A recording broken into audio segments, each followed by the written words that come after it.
Assalamualaikum warahmatullahi wabarakatuh. Jumpa lagi kita dengan materi berikutnya yaitu present tense. Di dalam pertemuan ini, pertama-tama saya ingin menyampaikan bahwa semoga kita dalam keadaan yang sehat walafiat, tetap semangat ya.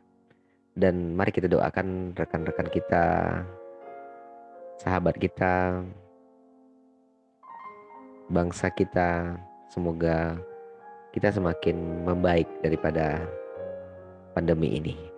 Tapi ingat, pandemi bukanlah segala-galanya dan bukanlah akhir dari segala-galanya. Untuk itu, tetap semangat. Baik, langsung saja kita akan masuk pada present tense itu apa, yaitu kalimat yang menyatakan untuk mengungkapkan kegiatan sehari-hari, kebiasaan, rutinitas, atau kenyataan yang tidak bisa kita bantah kebenaran. Contoh seperti ini. Kita selalu menggosok gigi, kita makan setiap hari, atau mungkin burung bisa terbang, atau matahari ada di angkasa. Itu adalah kenyataan yang tidak bisa kita bantah. Nah, untuk menyatakan hal-hal yang seperti itu dan kegiatan sehari-hari yang tadi, kita gunakanlah present tense. Nah, ingat, kita tidak perlu menghafal rumus, tetapi kita membiasakan pembiasaan dengan metode pembiasaan. Karena belajar bahasa bukanlah belajar formula, tapi kita belajar menyusun, menata kata tanpa harus menggunakan formula-formula. Kita tidak terikat dengan formula. Kan kita bukan ilmu matematika ya. Nah, lupakan itu semua dulu. Untuk non-verbal sentence. Nah, di sini kita melihat bahwa non-verbal sentence itu adalah kalimat yang di dalamnya tidak menggunakan kata kerja. Kita sudah membahasnya pada pertemuan sebelumnya. Kita bisa lihat pada video-video sebelumnya. Nah, di sini ada kalimat non-verbal contohnya. Pada non-verbal kita menggunakan to be. Mari kita lihat to be-nya adalah are di sini, kebetulan are ya. Jadi, kamu adalah teman saya. Kamu adalah adik saya. Ini adalah buku. Sama kan polanya? Ya. Untuk itu, kita tidak perlu menggunakan kata kerja. Cukup dengan to be. Saya adalah teman Anda. I am your friend. Kamu adalah teman saya. You are my friend. Ingat, di sini selalu menggunakan to be. Untuk kalimat negatif, kita bisa melihat di sini adalah kamu bukanlah sahabat saya. Bedanya apa? Kita cukup melihat adanya penggunaan not pada to be. Jadi tidak perlu Anda menghafal subjek, ditambah is, am, are, tambah not, tambah objek atau komplement. Pusing nanti. Ya. Kemudian ada lagi, apakah kamu baik-baik saja? Ya, di sini cukup pindahkan to be-nya ke depan. Are you okay? Atau mungkin you are my friend menjadi apakah kamu teman saya? Are you my friend? Hanya itu saja yang kita pindahkan to be dengan subjek. Ya. Selanjutnya jawabnya bagaimana? Apa yang menjadi penanya itu menjadi penjawab. Penanyanya pakai are, jawabnya adalah are. Nah, kebetulan di sini kita menggunakan am. Kenapa? Karena ditanya you, jawabnya tentu saya. Apakah kamu udah makan? Kan nggak mungkin jawabnya, ya kamu udah makan. Tidak seperti itu ya. Oke, jadi apakah kamu teman saya? Iya, saya teman kamu. Kan begitu maksudnya. Oke, lanjut ya. Kita hanya mereview yang kemarin ya. Lanjut kita masuk pada verbal sentence. Nah, di pada present tense ini kita mengenal dengan nama verbal sentence. Verbal sentence ini menggunakan kata kerja. Nah, kata kerja itu menggunakan dua model di sini. Dalam present tense itu yang pertama adalah menggunakan I, you, we, they sebagai subjek atau plural noun, kata benda yang lebih dari satu. Nah, untuk menyatakan benda yang lebih dari satu, kita gunakan kata kerja dasar. Tidak usah pakai to be pula, ya. Jadi, kamu bantu saya, you help me, gitu. Sama ya, pola bahasanya biasa saja. You help me, ya. Keuntungan kita orang Indonesia, pola kalimat kita dengan pola bahasa Inggris kurang lebih sama. Yang membedakan hanya dia mengenal keterangan waktu. Kalau kita kan ya kemarin, hari ini, sedang, ya sama saja ya. Oke, lanjut. Di sini kita menggunakan kata kerja pertama. Coba lihat pada kalimat negatif. Sama kata kerja pertama. Yang membedakannya hanya pada penambahan do not. Ya, hanya penambahan do not saja. Jadi, 2 kupu-kupu tidak terbang ke rumahku. 2 butterflies do not fly to my house. Nah, di sini 2 butterflies di sini berfungsi sebagai plural noun, kata benda yang lebih dari satu. Kenapa pakai es di sini? Kenapa ada 2? Ya, karena ada lebih dari satu ya. Karena ada lebih dari satu, gunakan es. Aturannya silahkan cek lagi pada link video sebelumnya. Untuk bertanya sama dengan yang non-verbal tadi. Lihat to be-nya pindah kan? Cuman tidak pakai do not ya. Jadi do saja. Do they run to school. Jadi ini hanya sederhana. Hanya memindahkan do dengan they saja. Contoh ya, kita contoh ya. Kamu membantu kami. You help us. Kalau kamu tidak membantu kami bagaimana?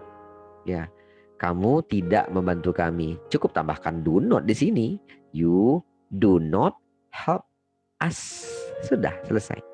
Apakah kamu bantu kami? Apakah kamu membantu kami?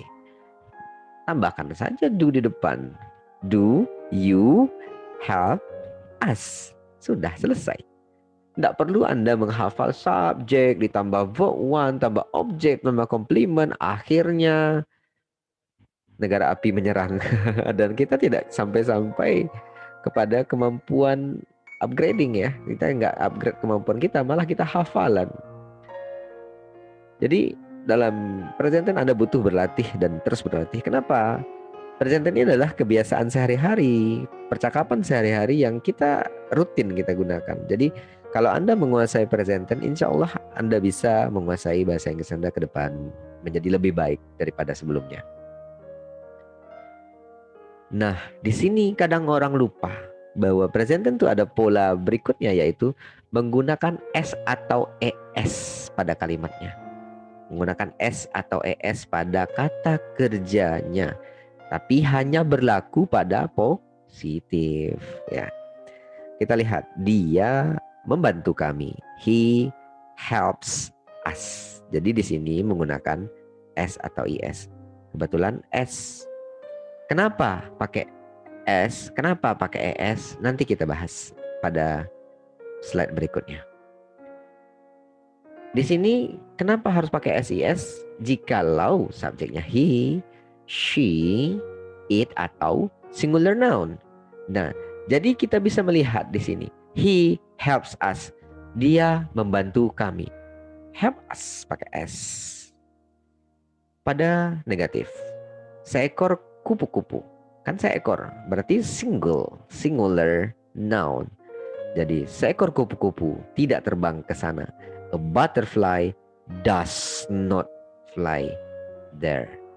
Loh, kenapa ini pakai does not, Mister? Tadi kita menggunakan do not ya.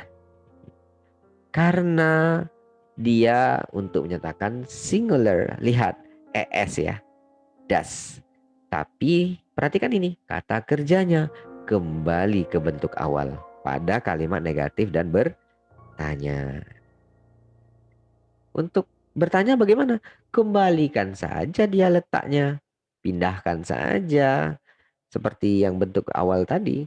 Subjek diletakkan sesudah does. Mari kita contohkan. Dia membantu kami.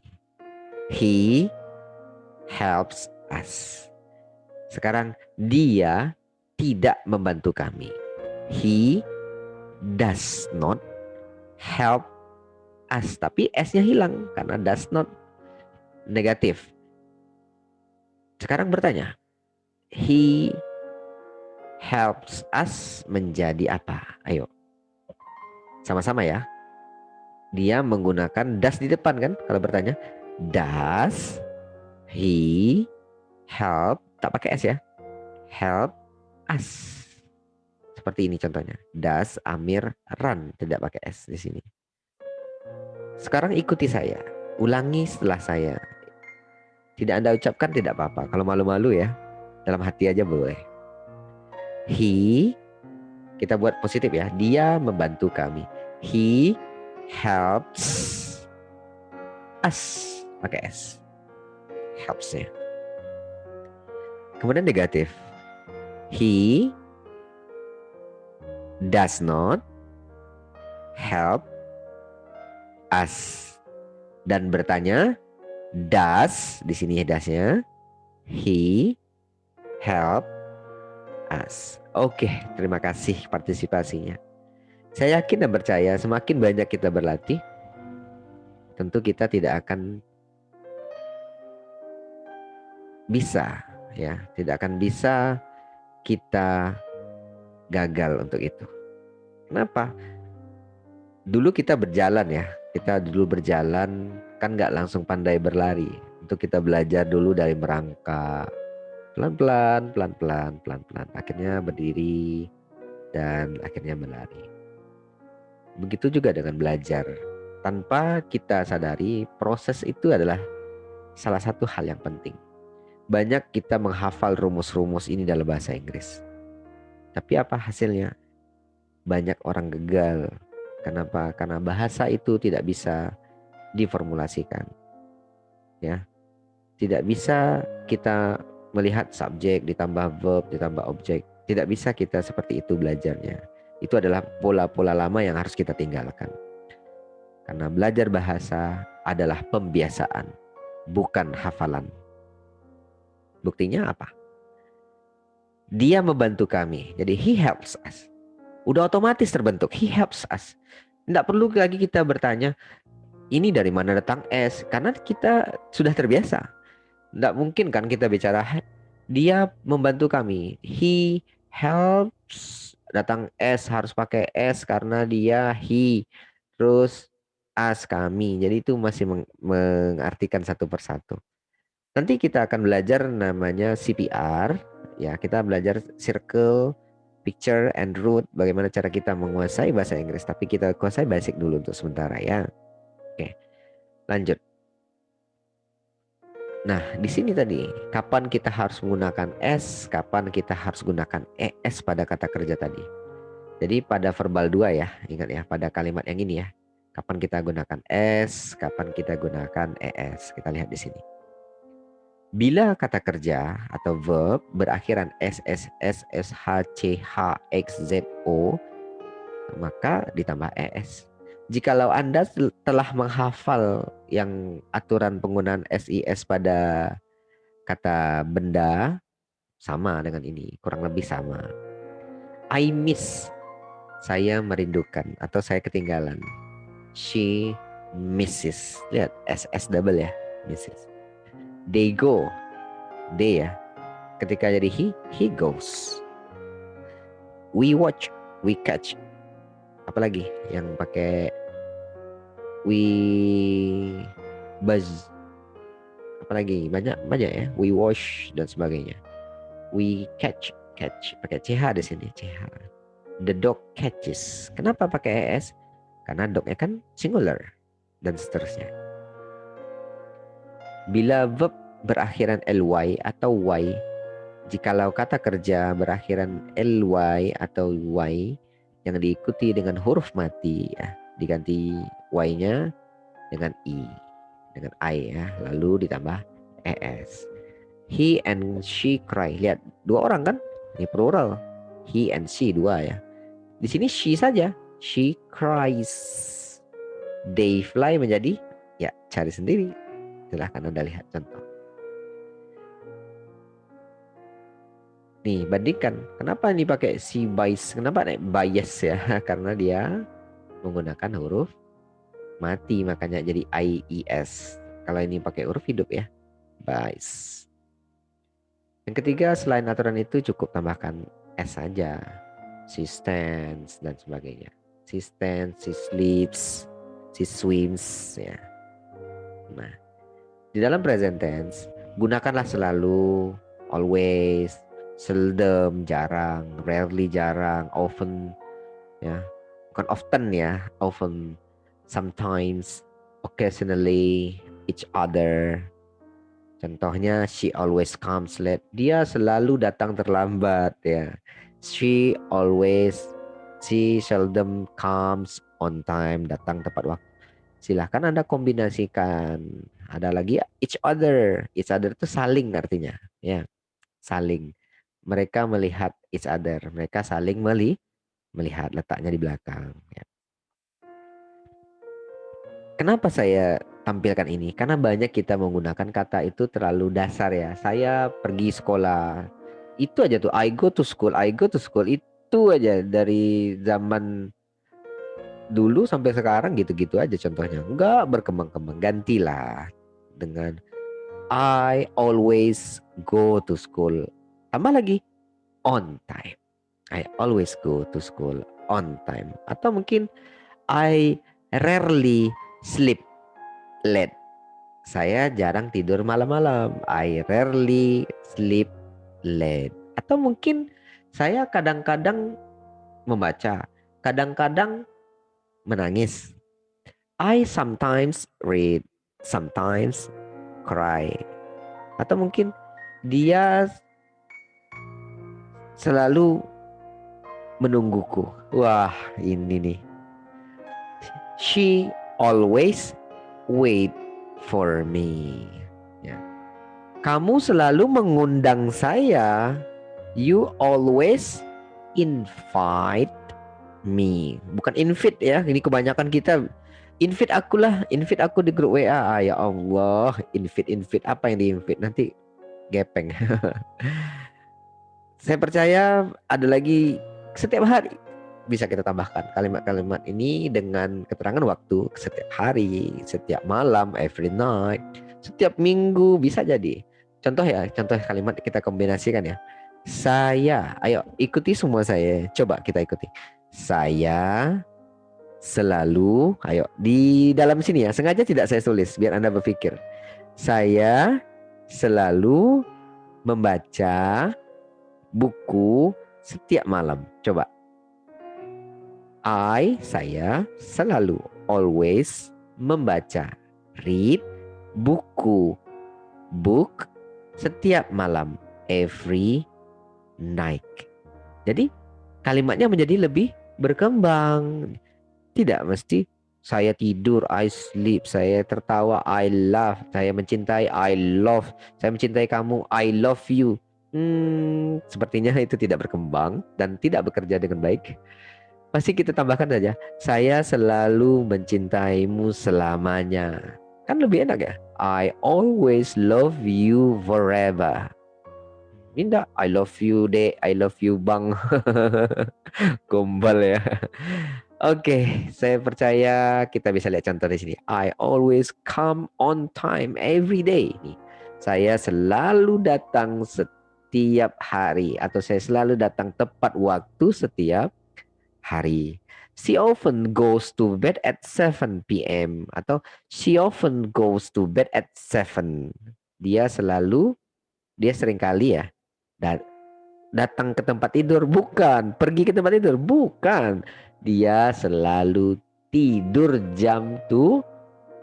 Nah, ini yang harus kita ketahui. Kalau pakai rumus kita artikan akan satu persatu. Dia seringkali pergi ke tempat tidur jam 7. Nah, kan ngapain pergi ke tempat tidur? Tidur aja udah ya kan? Nah, she often goes to bed. Dia seringkali tidur jam 7. Seringkali tidur. Ya, jadi artinya pemahamannya itu lebih teks ya. Tekstual kita mengartikan, tidak dengan formula. Itu tadi saya bilang, formula tadi hanya membantu sedikit saja gitu. Oke. Nomor 3 adalah Rita sometimes calls me at 7. Nah nih lihat pakai calls karena si Rita, pakai goes karena si Rita sometimes calls me at 7. Rita kadang-kadang kadang-kadang ya. Rita kadang-kadang nelpon saya jam 7. Kan nggak mungkin Dita selalu memanggil saya, kan nggak cocok kan? Nah itu tadi. Mengartikannya based on the text atau kontekstual, tidak berdasarkan formula. Jadi hati-hati dalam penggunaan ini. Jadi basic ini yang harus kita kuasai. Ingat, daging itu tidak lemah, tetapi Anda tidak daging itu lemah ya, tapi Anda tidak harus menjadi lemah. Artinya kita tetap harus belajar dan terus belajar, meningkatkan kemampuan kita. Karena apa? Biar bisa pula menjadi ilmu yang bermanfaat. Ilmu tanpa iman tidak ada gunanya. Iman tanpa ilmu juga tidak ada gunanya. Makanya dia harus seimbang. Terima kasih dan sampai jumpa lagi pada video berikutnya. Dan saya harapkan kita semua dalam keadaan yang sehat walafiat.